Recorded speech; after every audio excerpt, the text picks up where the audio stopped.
Kaiwa.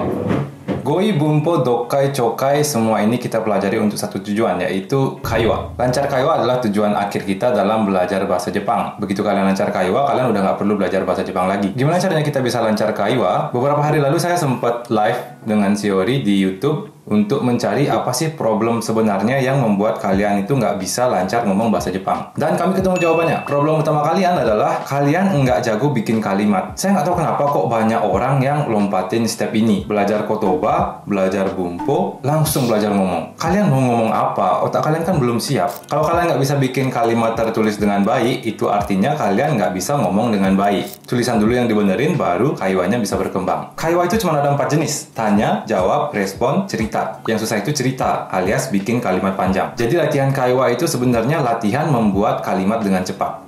Ya kak? Terus solusinya gimana biar bisa lancar kaiwa? Kalau kalian nanya di tempat lain, mungkin jawaban dari pertanyaan ini pasti kebanyakan sering-sering aja ngomong sama Nihonjin, nanti akan terbiasa dan lancar dengan sendirinya. Atau ada juga yang bilang tinggal aja di Jepang 1-3 tahun, nanti lama-lama akan jago kaiwa. Atau mungkin kalian pernah dengar orang goblok bilang pacaran aja sama orang Jepang, nanti auto lancar ngomong bahasa Jepang. Tutup teh botol. Memangnya kamu pikir itu orang Jepang mau pacaran sama orang yang nggak bisa bahasa Jepang? Kenapa kok? Padahal udah tinggal lama di Jepang, udah sering komunikasi sama orang Jepang, tapi kaiwa tetap segitu-segitu aja, nggak lancar-lancar. Alasannya adalah karena nggak ada orang Jepang yang bakal benerin bumbu kalian pas kalian lagi kaiwa sama mereka. Untuk yang lagi di Jepang pasti paham ya. Nggak ada orang Jepang yang kamu salah pakai bumponya ini, harusnya kayak gini. Atau itu kotobanya salah, harusnya kamu pakai kotoba yang ini. Nggak bakal ada orang yang ngomong kayak gitu di Jepang. Yang ada mereka bakal bilang Nihongo jouzu desu ne. nggak peduli seberapa hancurnya bahasa Jepang kalian. Otomatis kemampuan kaiwa kalian bakal stuck di situ-situ aja. Salah ya tetap salah,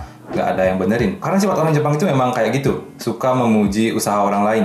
Terus gimana dong solusinya biar lancar kaiwa? Pertama, pahami dulu apa itu kaiwa. Kaiwa itu adalah percakapan, pergabungan dari listening dan speaking. Speaking itu adalah pergabungan dari buat kalimat di otak, khusus yang punya otak, dan pengucapan atau pelafalan. Buat kalimat adalah pergabungan dari kotoba dan bumpo. Jadi untuk bisa jago kaiwa, kalian harus jago di 3 hal ini: kotoba, bumpo, dan chokai. Untuk latihan chokai udah ada channel terbaik di dunia, Cakuring Fufu. Tonton aja vlog-vlognya sampai kalian terbiasa dengan speed orang Jepang, dan tonton ulang sampai kalian hafal semua kotoba yang dipakai di videonya. Next, cara belajar kotoba. Untuk menambah kotoba yang ada di otak kalian, kalian harus punya sumber materi. Kalian bisa baca subtitle di video vlog channel ini, bisa nonton anime, bisa baca manga, bisa belajar dari buku, atau kalian juga bisa belajar pakai aplikasi. Rekomendasi saya ada 2. Satu dari vlog YouTube ini, tentunya karena vlog di sini itu semua tanpa skrip. Jadi kami yang ngomong pakai kotoba yang biasa kami pakai sehari-hari. Jadi nggak ada kotoba yang nggak berguna di kehidupan nyata. Terus satunya lagi adalah dari aplikasi. Alasannya adalah karena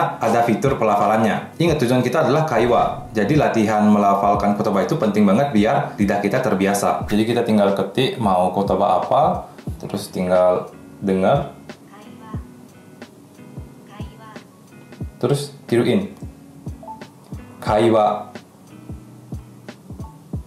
Nah, kelihatan skornya kan?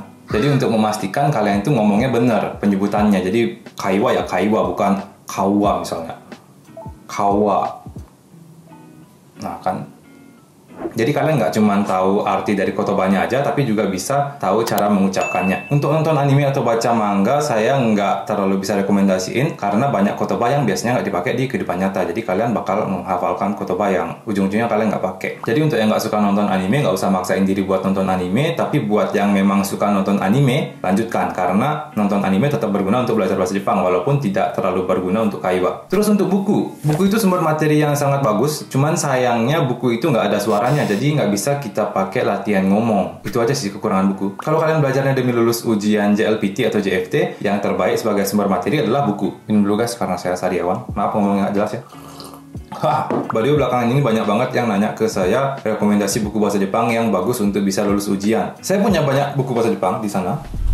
Dan sampai sekarang saya masih belum nemu buku ajaib yang bisa bikin kalian lulus 100%. Semuanya tergantung metode belajar kalian. Jadi kalau mau beli buku, ya beli aja bebas. Mau buku apapun boleh, tapi ingat dibaca dan disalin ke catatan. Karena buku terbaik di dunia ini adalah buku yang isinya kalian catat ke sebuah catatan kecil dan kalian baca setiap hari. By the way, aplikasi yang saya pakai buat latihan pelafalan tadi itu namanya Mazi. Bisa di-download di Google Play atau App Store. Ngomongin soal catatan kecil, di video kanji kemarin itu banyak yang nanya, emang bisa baca kanji aja cukup? Nggak apa-apa nggak bisa nulis kanji. Disclaimer, ini pendapat saya. Selama saya di Jepang, saya jarang banget nulis kanji. Karena sekarang itu apa-apa diketik. Nulis kanji itu cuman pas nulis alamat rumah aja, misalnya ke Shiakusho atau mau ngirim barang misalnya, itu doang. Jadi selama kalian bisa nulis kanji alamat rumah kalian, itu udah lebih dari cukup. Tapi kalau kerjaan kalian itu mengharuskan kalian untuk bisa nulis kanji, kalian bisa latihan menulis kanji atau mungkin bisa dengan search cara tulis kanjinya sebelum kalian nulis. Kalian tinggal ketik kanjinya, terus klik dan bakal keluar cara nulisnya. Jadi kalian bisa latihan nulis dulu biar tulisan kalian nanti nggak jelek kayak nilai ujian dokai kalian. By the way, aplikasi yang saya pakai latihan nulis kanji ini namanya Mazi. Bisa di-download di Google Play atau App Store.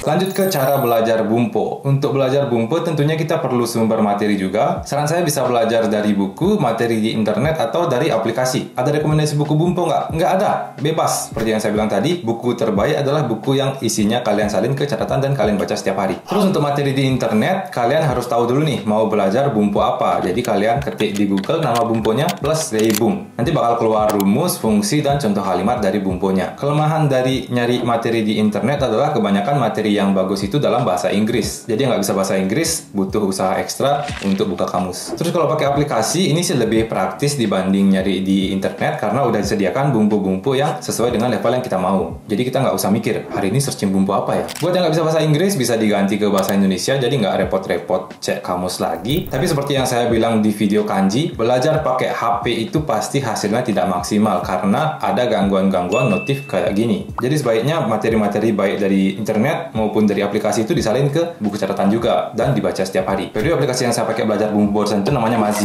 Bisa di-download di Google Play atau App Store. Langkah selanjutnya, bikin kalimat. Bikin kalimat itu jauh lebih susah dari translate kalimat. Itulah alasan kenapa banyak dari kalian itu bisa ngerti orang Jepang ngomong apa, tapi nggak bisa ngomong dengan baik. Latihan bikin kalimat itu gampang. Tinggal coba bikin kalimat dari gabungan kotoba dan bumpo yang sudah kalian pelajari. Yang susah itu adalah nggak ada orang yang bantu ngecek kalimat kalian itu benar atau enggak. Jadi kalaupun kalian rajin latihan bikin kalimat, nggak ada jaminan kalau kalimat buatan kalian itu benar. Kecuali kalian itu benar-benar teliti dengan penggunaan kotoba dan rumus dari bumponya. Ada dua cara yang gampang dan efektif untuk ngecek contoh kalimat yang kalian buat itu benar atau enggak. Satu, cari sensei atau senpai yang mau bantu mengoreksi kalimat kalian. Tapi ingat, mengoreksi kalimat itu nggak semudah yang kalian pikirkan dan perlu waktu. Jadi pastikan kalian memberi imbalan ke sensei atau senpai yang kalian suruh bantu koreksi contoh kalimat kalian karena waktu adalah uang. Time is money. By the way, jangan nanya ke saya, soalnya saya nggak ada waktu. Cara kedua, pakai aplikasi yang ada fitur grammar checking supportnya. Sekarang itu apa-apa gampang ya. Dulu saya itu belajarnya manual sendiri, bikin contoh kalimat sendiri, ngecek sendiri. Jadi harus melihat bumbu ini rumusnya udah bener atau belum ya. Mana nggak yakin lagi ini udah bener atau enggak, kotobanya bener atau enggak. Tapi sekarang itu udah praktis semua. Kalian tinggal ketik contoh kalimat yang udah kalian buat, terus suruh AI buat ngecek bener atau enggak. Beres, gampang banget. Tapi kalau contoh kalimat kalian itu terlalu hancur, biasanya AI nggak bakal bisa ngasih tahu kalian itu salahnya di mana karena AI-nya juga nggak ngerti kalian sebenarnya mau ngomong apa. Bahkan sensei atau senpai kalian pun kalau lihat kalimat yang terlalu berantakan, mereka bakal bingung. Ini orang pengen ngomong apa? Saya nggak tahu mau ngecek yang mana ya kan. By the way, aplikasi yang saya pakai koreksi bumbu ini namanya Mazi. Bisa di-download di Google Play atau App Store. Next, tinggal 2 step lagi untuk bisa lancar bahasa Jepang. Kalau kalian lakuin 2 step yang tadi. 2 atau 3 tadi ya? 2 step itu adalah membiasakan lidah kalian ngomong bahasa Jepang, dan satunya lagi adalah melatih otak agar bisa memproduksi kalimat dengan cepat. Membiasakan lidah untuk ngomong bahasa Jepang itu caranya ada banyak. Yang pertama, cara terbaik, shadowing. Shadowing ini adalah teknik menirukan gaya bicara seseorang. Kalian cukup cari satu video, mau vlog di channel ini atau mau cari YouTuber Jepang, bebas. Walaupun kalian nggak ngerti mereka ngomong apa, nggak masalah. Siapapun nggak masalah. Terus kalian ikutin orang tersebut ngomong apa. Jangan shadowing pakai anime ya. Nanti orang Jepang geli dengar kalian ngomong. Kecuali kalau cita-cita kalian itu jadi anime, ya silakan. Selain membiasakan lidah kalian dengan bahasa Jepang, shadowing juga bisa bikin intonasi kalian kayak Nihonjin. Jadi kalau lagi ada yang, aduh kok intonasi saya kayak gini sih, tuh kalian pakai metode shadowing. Karena intonasinya nanti bakal nular. Lidah kalian bakal terbiasa ngomong dengan intonasi yang mirip dengan yang orang. Jadi intonasi kalian bakal mirip dengan orang yang kalian tirukan. Ya iyalah, niru soalnya. Cara kedua, nyanyi lagu Jepang. Kalian tinggal hafalin lagu Jepang, terus nyanyi sambil baca liriknya. Jangan nyanyi asal-asalan ya. By the way, ini rekomendasi penyanyi Jepang kalau kalian nggak tahu lagu-lagu Jepang. Ini yang cowok dan ini yang cewek. Kalau kalian ada rekomendasi lagu Jepang, komen di bawah ya, biar yang lain bisa dengar juga. Yang ketiga, baca cerita atau berita. Ini kelihatan susah tapi enggak kok. Kalian nggak usah tahu arti dari cerita atau beritanya. Tujuan kita di sini untuk membiasakan lidah kita ngomong bahasa Jepang. Untuk nyari cerita, kalian bisa cek Google, ketik aja Nihongo spasi Hanashi, atau kalau kalian mau tahu dongeng Jepang, ketik Nihon Mukashi Banashi, atau kalau mau cari percakapan ya Nihongo Kaiwa, apa sih bebas. Yang penting kalian bisa baca dan bisa kalian ucapkan. Untuk berita dalam bahasa Jepang, kalian bisa pakai aplikasi, tinggal klik berita yang kalian mau terus baca. Baca beneran baca ya, jangan baca dalam hati ya. Kalau mau tahu artinya bisa dicek juga di sini, jadi bisa sekalian belajar kotoba, tapi ingat fokusnya di sini adalah latihan membaca. Jangan remehkan latihan membaca ini kalau kalian nggak mau ngomongnya gagap nanti. By the way, aplikasi yang saya pakai baca berita ini namanya Mazi, bisa di-download di Google Play atau App Store. Terakhir, melatih otak agar bisa memproduksi kalimat dengan cepat. Mungkin beberapa dari kalian udah tahu, saya ini introvert dan saya tidak bangga sama sekali. Karena introvert itu bukan sesuatu yang bisa dibanggakan. Nggak tahu kenapa saya sering lihat orang itu bangga dirinya introvert. Kayak, hey, aku introvert. Mending introvert daripada suka mabuk-mabukan. Mending nggak introvert dan nggak suka mabuk-mabukan. Untuk kami para introvert, jangankan pakai bahasa Jepang, ngomong pakai bahasa Indonesia aja kadang bingung mau jawab apa. Saya akan kasih tahu satu metode latihan yang bisa dipakai oleh semua orang, mau introvert, mau extrovert, mau ambivert, mau ambeien, mau amfibi, bebas. Siapapun bisa pakai metode ini. Metode ini saya namain metode template. Ini metode yang saya kembangkan sendiri, tapi saya bagi-bagi gratis buat kalian. Kalian cukup like video ini dan komen cakra ganteng untuk berterima kasih. Yang nggak tahu terima kasih, udah pergi aja kalian. Kalian tahu template nggak? Template adalah suatu pola atau kerangka yang digunakan sebagai dasar untuk membuat sesuatu. Dalam konteks yang lebih umum, template adalah dokumen atau file yang telah disiapkan sebelumnya dengan format standar dan dapat diisi atau dimodifikasi sesuai kebutuhan. Template sering digunakan untuk mempermudah dan mempercepat proses pembuatan dokumen, presentasi, atau hal lainnya. Sebagai contoh, dalam pengolahan kata, template dapat berupa dokumen kosong dengan susunan dan format tertentu yang telah ditentukan sebelumnya. Pengguna hanya perlu mengganti teks atau informasi yang diperlukan tanpa perlu membuat dokumen dari awal. Jadi maksudnya itu kayak lebih gampang mengakses file dibanding bikin file dari nol, ya kan? Lebih gampang ngisi formulir dibanding bikin formulir, kan? Simpelnya itu kayak gini. Kalian bikin satu file di otak kalian, khusus yang punya otak. Jadi kalian bikin kayak kunci jawaban gitu, yang isinya jawaban dari pertanyaan-pertanyaan yang sering ditanyain sama orang Jepang ke kalian. Jadi begitu pertanyaannya muncul, kalian tinggal akses template kalian. Jadi nggak usah mikir lama-lama dan nggak usah bikin kalimat dari nol. Kalian udah siap. Ini kalimatnya kayak gini, pertanyaannya kayak gini, udah. Kasih aja. Mungkin kalian nggak sadar, atau ada beberapa orang yang udah sadar, kalau Kaiwa sama orang Jepang itu topiknya mirip-mirip semua. Nanya kabar, nanya di Indonesia kayak gimana, nanya keluarga, ngomongin cuaca, ini paling sering, ngomongin kerjaan, dan basa-basi lainnya. Jadi tugas kalian adalah catat semua pertanyaan yang orang Jepang tanyain ke kalian. Nggak apa-apa, nggak bisa jawab pada saat itu. Yang penting kalian cukup bungkus aja pertanyaannya, dipakein karet 2, terus bawa pulang, jadiin PR. Sampai rumah, kalian bikin jawaban yang bagus dari pertanyaan-pertanyaan itu. Hafalkan dan lafalkan sampai lancar. Setelah itu kalian tebak kira-kira setelah kalian jawab pertanyaan tersebut, kira-kira pertanyaan apa lagi yang bakal muncul dari lawan bicara kalian. Terus kalian tinggal bikin jawaban dari pertanyaan tersebut. Cukup satu aja di awal, jadi kayak satu rally pertanyaan, kalian jawab, terus mikir kira-kira apa ya ditanya, terus kalian bikin jawabannya lagi. Udah segitu aja, 4 kalimat itu udah cukup. Ulangi terus sampai nggak ada pertanyaan yang nggak bisa kalian jawab pakai bahasa Jepang. Nanti kalian akan terbiasa, oh kalau model pertanyaannya kayak gini, saya harus jawab pakai bumpo yang ini. Jadi kalian mikirnya itu nggak lama, tinggal edit template yang ada di otak kalian. Jadi bumponya itu langsung keluar. Pertanyaannya kayak gini, bumponya kayak gini.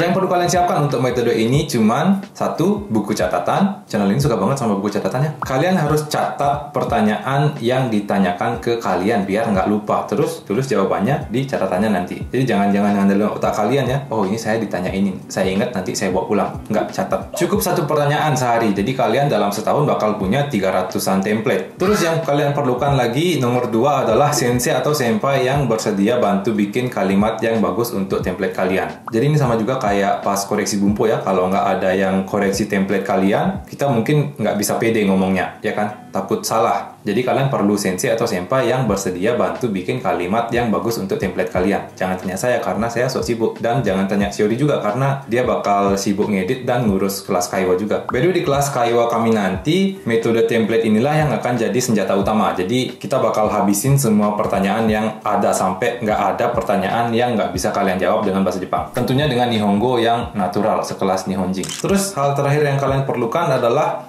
action. Karena niat aja nggak cukup dan nggak akan pernah cukup. Itu aja sih metode lancar Kaiwa terbaik di dunia versi on the spot. Jadi ya saya bagi-bagi ini gratis. Jangan lupa like-nya sama komen. Saatnya komen, Cakra Ganteng. Oke. Terus tambahan sedikit, belakangan ini banyak yang nanya cara belajar Dokkai. Dokkai itu reading comprehension alias pemahaman bacaan. Jadi kalau kalian lemah di Dokkai, itu artinya kemampuan translate kalian yang lemah. Kemampuan translate kalian lemah berarti kanji, kotoba, dan bumpo kalian lemah. Jadi untuk bisa jago Dokkai, bisa jawab soal Dokkai itu kalian harus belajar kanji, kotoba, dan bumpo. Setelah itu latihan mentranslate kalimat dengan cepat. Ini yang penting, melatih kecepatan translate kalian. Kalau cara saya dulu sih sering-sering translate latihan soal. Kalian bisa beli buku kumpulan soal-soal atau pakai aplikasi biar praktis. Ada aplikasi yang menyediakan latihan soal JLPT sesuai dengan levelnya. Jadi bisa sekalian latihan translate, belajar kotoba, dan belajar bumpo. Beri aplikasi yang banyak latihan soal-soal JLPT ini namanya Mazi. Bisa kalian download. Terima kasih sudah nonton videonya. Next untuk video pembelajaran, temanya adalah video pembahasan semua partikel. Tapi nunggu sponsor dulu ya. Semakin banyak like di video ini, semakin cepat video partikelnya bakal datang. Jadi buat yang udah nonton sampai sini tapi belum like, sekarang saatnya kalian mencocol tombol like itu. Buat kalian yang lagi kehilangan semangat belajar bahasa Jepang, ingat kembali alasan kenapa kalian pengen jago bahasa Jepang. Kalau kalian pengen tahu gimana bahasa Jepang bisa mengubah hidup saya, kalian cek aja video ini. Ingat, suatu saat nanti akan datang waktu di mana kalian nggak usah belajar bahasa Jepang lagi. Tapi waktu itu bukan sekarang. Dan pesan saya satu, jangan pernah lupa kalau wasting time itu hanyalah membuang-buang waktu. Bye-bye.